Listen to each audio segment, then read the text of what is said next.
mardi à mercredi, des heurts ont éclaté entre l'armée libanaise et des manifestants qui dénoncent une inflation galopante et une dépréciation sans précédent de la monnaie nationale. 20 personnes ont été blessées à Tripoli, dont 4 hospitalisées selon la Croix-Rouge libanaise. La veille déjà, les affrontements avaient fait une victime, un manifestant de 26 ans tué par balle par l'armée. À Beyrouth, une centaine de personnes ont manifesté à proximité de la Banque centrale, accusée de complicité avec le pouvoir et d'avoir contribué à la faillite de l'État. La crise économique que traverse le Liban a entraîné un soulèvement en octobre 2019, la rue dénonçant une classe politique corrompue et inchangée depuis des décennies. La crise s'était amplifiée avec l'interdiction par les banques de tout virement à l'étranger et les restrictions sur les retraits en dollars suspendues totalement en mars. Tout cela a été aggravé par les mesures de lutte contre le coronavirus qui ont paralysé le pays, qui compte officiellement 717 cas, dont 24 décès. Le Premier ministre Hassan Diab mais a également rejeté tout vandalisme. Au Liban, environ 45% de la population vit désormais sous le seuil de pauvreté, selon des estimations officielles. Mais a également rejeté tout vandalisme. Au Liban, environ 45% de la population vit désormais sous le seuil de pauvreté, selon des estimations. La guerre civile, la colère des Libanais s'est encore accrue depuis que les banques ont plafonné les retraits à 90 € par semaine et interdit les transferts d'argent vers l'étranger. La guerre civile, la colère des Libanais s'est encore accrue. Inquiet pour l'avenir. Nous savons que dans un avenir proche, des centaines de milliers de travailleurs se retrouveront sans emploi et qu'ils risqueront de sombrer dans la pauvreté. Yanis Varoufakis, éphémère ministre des Finances durant la crise de la dette et fondateur d'un mouvement ancré à gauche, fustige le gouvernement conservateur. Hier, au Parlement grec, le Premier ministre a confirmé par son silence qu'il fallait s'attendre à une gigantesque vague d'austérité et de coupes dans les retraites et les salaires. Ce 1er mai est le bon moment pour protester face à ce nouveau visage d'un socialisme qui profite à quelques-uns et impose une austérité cruelle au plus grand nombre.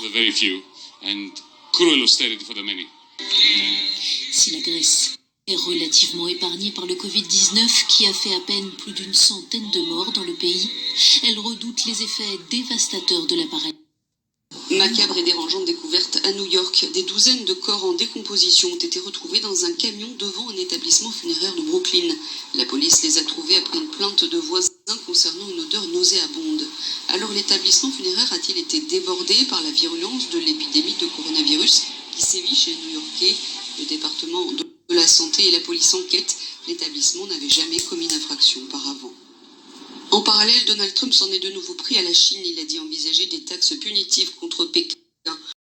L'impression lui a demandé des manifestants, dont certains armés, ont protesté contre la prolongation de l'état d'urgence pour combattre le Covid-19.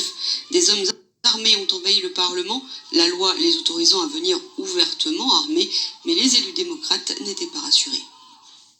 Prolongation de l'état. Proposons d'entourer ces mesures de nouvelles garanties, en particulier de les soumettre au contrôle du juge des libertés et de la détention. Et lorsque ces mesures seront assorties d'une interdiction de sortie, ce juge de liberté et de détention pourrait être saisi ou se saisir lui-même à tout moment. Il le serait dans tous les cas systématiquement après 14 jours de quarantaine ou d'isolement, et la durée totale de cette mesure, quelle que soit la situation, ne pourrait jamais dépasser 30 jours. L'autre cas envisagé qui concernait les personnes affectées par le Covid et qui refuseraient de manière réitérée des prescriptions médicales d'isolement prophylactique et qui créerait par son comportement un risque de contamination d'autres personnes. Cette autre situation n'a pas été retenue par le gouvernement. Vous le savez, nous faisons le choix, comme nous le faisons depuis le début du confinement, de la responsabilité des Français. Nous faisons confiance à l'esprit de responsabilité des Français, cet esprit qui a prévalu depuis plusieurs semaines et qui nous a permis de réduire de manière... Dans une bande de Gaza sinistrée économiquement par des décennies de conflits avec Israël et de blocus, l'épidémie de coronavirus constitue, une fois n'est pas coutume, une opportunité pour certains. Plusieurs ateliers de confection de textiles ont rallumé leurs machines pour produire des masques et d'autres équipements de protection, une activité inespérée. Nous exportons nos masques et nos combinaisons en Israël en grande quantité. Ils les exportent vers l'Europe. Nous produisons 5000 masques et 500 combinaisons de protection par jour. Notre production avait cessé, mais le coronavirus est venu nous apporter du travail. Nous avons la capacité de travailler et de produire encore plus.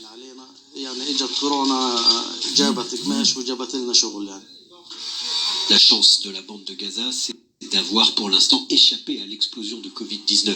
Ici, pas de confinement et des manufactures qui ne sont pas bloquées. Nous vivons en état de siège et cela a un grand impact sur nous autres, tailleurs et autres métiers. Le coronavirus a créé une nouvelle réalité partout. Et pour nous, il a également créé de nouvelles opportunités d'emploi. Ce travail n'existait pas auparavant et maintenant beaucoup des ateliers fabriquent des vêtements de protection et les exportent en Israël. Mais alors que la pandémie a amélioré le sort de quelques industries, les travailleurs occasionnels dans d'autres secteurs de l'économie ont souffert de l'impact plus large sur la région. Les estimations indiquent maintenant que les travailleurs journaliers sont venus s'ajouter aux chômeurs, ce qui porte le taux de chômage à plus de 70%. Et si le coronavirus devait exploser dans le territoire palestinien, l'ONU a averti que Gaza ferait face non seulement à une catastrophe économique, mais aussi humanitaire. Turning point was that I was so good in everything I did with my team that I was, in their opinion, ready for the last stage. To be invited in sacrifice of children. That hits me. That was really going through my bunker. I couldn't handle it. It was hitting me like hell. I didn't go there. And I started to malfunction. And my whole career falls apart. And the last point I want to give you is, if we want to have liberation, don't look at outside anymore. The change will be from inside. We're in a stealth bomber, dropping bombs. I did this financial-wise as missions, like destroying temporarily the economy of Italy. And then later on, when you are in the financial market, you listen to the people who are involved, and they have a big laugh because some people were killing themselves because their companies were destroyed and they left behind women with children. And we have only a laugh about it. We joined it. That's the world I come out. My turning point was that I was so good in everything I did with my team that I was, in their opinion, ready for the last stage. To be invited in sacrifice.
plus lourde pour le dealer que pour celui qui viole un enfant.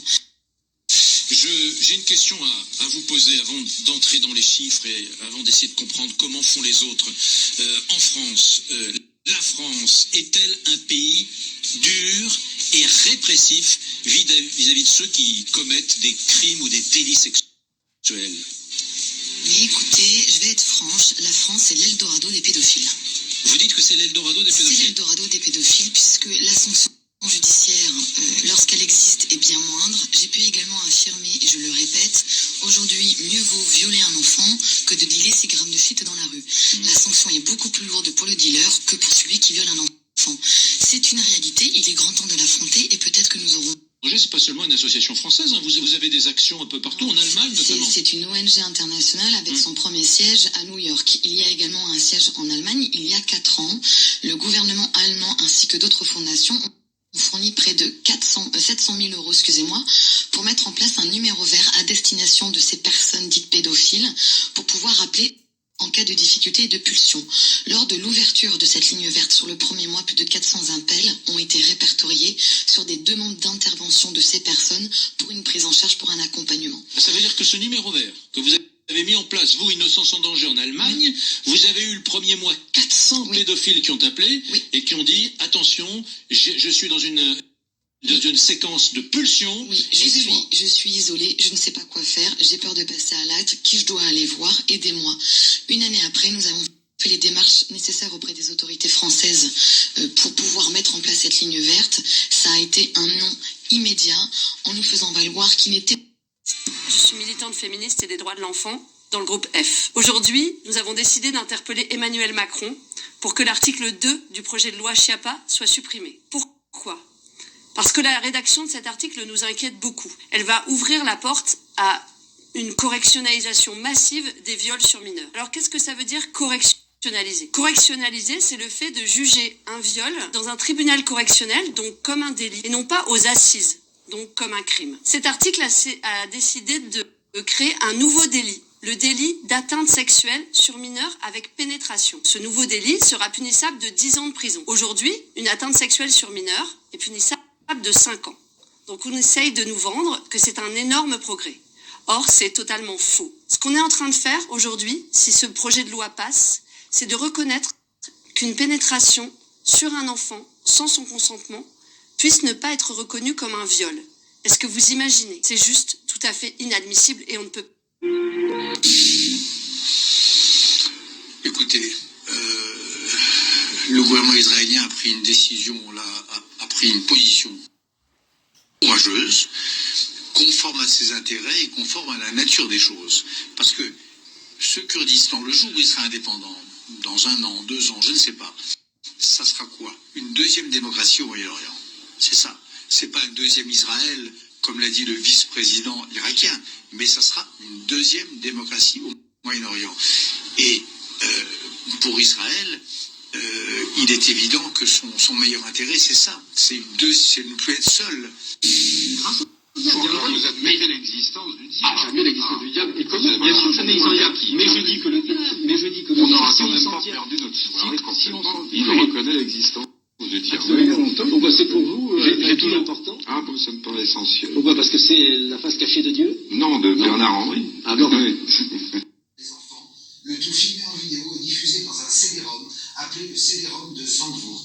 Le journaliste qui a sorti le scoop en 2000 regarde les enfants. Le tout filmé en vidéo est diffusé dans un CD-ROM. Un CD-ROM. Des enfants violés, torturés. Des images qu'on aurait préféré ne jamais voir. On en recense plus de 8000 sur un seul CD-ROM. Des photos abominables. Elles sont extraites des ordinateurs d'un Allemand, Gerrit Ulrich, qui habitait à Zandvoort en Hollande. 8000 photos qu'il commercialisait discrètement sur Internet. Peu après cette découverte, Gerrit Ulrich est assassiné en Italie. A été compromis dans l'affaire des lieux de vie et dans un lieu de vie tenu par des socialistes qui s'appelait le Choral. Et là, des gamins étaient prostitués à des gens comme Jack Lang. Et un gosse a été trouvé mort, sodomisé, la tête dans un seau de merde que l'on marrait à la sortie si ça n'est pas vrai. Alors je veux bien que demain, on se batte dans une armée pour défendre l'Europe. Je veux bien demain tout ce qu'on veut. Je veux bien, même devant vous, à 70 berges, être devant, donner l'exemple et tomber. Mais l'Europe, je m'en tape tant que mon pays est pourri. Et ce que je veux sauver dans un premier lieu, c'est mon pays, c'est ma patrie. Et je veux que tous les Jack Lang de France et d'ailleurs soient pendus haut et court et aient des comptes à rendre. Et c'est uniquement par notre tenue, par notre allant, par notre morale, par notre certitude dans la victoire que nous exigerons. À partir du moment où c'est le pouvoir, on protège. Ça c'est sûr. Ça c'est sûr. Sauf qu'il y a eu un moment où Hassan II a réagi. Mais son fils, je pense pas. Il a réagi, Hassan II, il a mis un peu tout le monde en prison. Il y avait à Tanger un monsieur qui s'appelait Michel, un grand gangster, qui avait un bar, grand gangster entre parenthèses, qui avait un bar là-bas et puis il vendait les petits-enfants à des grandes personnalités, notamment de la famille royale anglaise. Et parce que le prince Moulay Abdallah, qui était frère du roi Hassan II, était aussi homosexuel et pédophile. Donc à un moment, le roi en a eu marre, il a dit bon, tout ça, ça suffit. Il a renvoyé son propre frère qui avait violé 6 enfants et qui les avait fait tuer à Rabat, d'accord. Il l'a viré du Maroc et il s'est installé en Belgique. Le Moulay Abdallah, qui est mort du sida. Et donc à ce moment-là, Hassan II a voulu faire un grand nettoyage et il a mis ce grand gangster en prison, il l'a expulsé du Maroc et tout et tout. Il y a eu un nettoyage, mais il y a toujours... Il y a des fois des sacrifices d'enfants pour rendre grâce à Satan. Il y a beaucoup de choses comme ça. On tue un animal, on verse le sang sur la tête et le reste dans une coupole qu'on met sur l'autel. Et donc en fait, vos parents, comme tous les parents de ces enfants dont vous nous parlez, vendaient leurs enfants. Exactement, puisque ça rapporte un certain pourcentage d'argent, puisqu'un enfant qui a moins de 8 ans vaut 22 000 francs. D'où viennent-ils ces enfants ? Les enfants qui sont sacrifiés ne sont pas déclarés ou sont des enfants étrangers. Notamment quand j'étais sur Agen, c'était des enfants, c'était des petits Africains, ils étaient noirs. Sur Jalais, j'en ai vu aussi, sur Nanterre aussi, mais c'était des petits blancs, des Français, mais c'est des enfants nés de viol. Des enfants nés de viol ? Oui, qui n'avaient pas été déclarés, comme des accouchements et qui ont été faits chez les parents, dans des conditions abominables.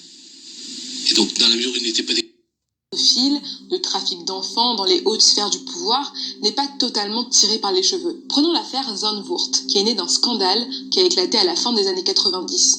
L'enquête avait permis de démontrer qu'il existait un réseau pédophile qui partait de la ville de Zandvoort aux Pays-Bas et qui s'étendait dans toute l'Europe. Les suspects étaient nombreux et souvent membres de hautes institutions. C'est le cas de Jean-Pierre Rosenweg, qui n'est autre que l'ex-président du tribunal pour enfants de Bobigny de 1992 à 2014. Je vous avoue, en revanche, j'avais... Les origines de cette affaire, tout d'abord, résident dans le fait que mon père, magistrat à la carrière fulgurante grâce aux puissants dont il a bénéficié de la part de ma famille, et qui en août 2002 a cru très malin de publier sur Internet, de faire publier sur Internet les photos porno de sa deuxième femme, qui est une ex-prostituée qui s'est fait épouser sur un chantage. Suite à cela, les sites en question qui visaient à casser le chantage et à se débarrasser de cette femme ont échappé à son contrôle et ont amené au déchaînement de tout un ensemble de persécutions relativement inédites déchaînées par ce magistrat à l'aide d'un système qui est sous son contrôle contre son ex-femme et contre ses 2 enfants. Il y a même Interpol et le FBI. Il nous a tout fait subir, de la perquisition à la menace de défenestration pendant ma garde à vue. Il nous a fait poursuivre par un ami à lui qui est un juge reconnu pour être un museleur d'antipédophilie. Excuse-moi de t'interrompre, tu viens de prononcer. J'ai signé un pacte avec le diable, que le diable me pardonne. Je regarde, j'ai été bourré, t'as fumé quoi? T'as pris quoi? Il n'y a pas d'ecstasy à l'époque? Et sérieusement, dans les yeux, non, il allait très très bien. Je dis, mais t'es devenu bipolaire. On disait pas bipolaire à l'époque, on disait schizo. Attends, qu'est-ce qu'il y a de Johnny? Je lui prends carrément la main par l'épaule. Il me dit, arrête de me toucher. Et puis toi, t'es gros, hein. Je suis vrai que j'ai un peu grassouillé par rapport à lui. Je dis, oui, ça. Il me dit, François, je te le jure, j'ai signé un pacte avec le diable pour subsister, pour continuer, pour renouveler sans arrêt mon style, et j'irai en enfer. Et quand mais sérieusement, sans avoir bu ni rien, et quand j'écoute le premier titre de cet album, mais que j'en parlerai au diable, ça m'a fait quelque chose. Vous portez autour du cou un collier avec un petit diablotin. L'autre jour, vous avez dit que c'était parce que vous aimiez bien parler avec le diable. C'était une boutade. C'était une boutade ou... Non, pas du tout. C'est-à-dire, je converse avec le diable tous les jours.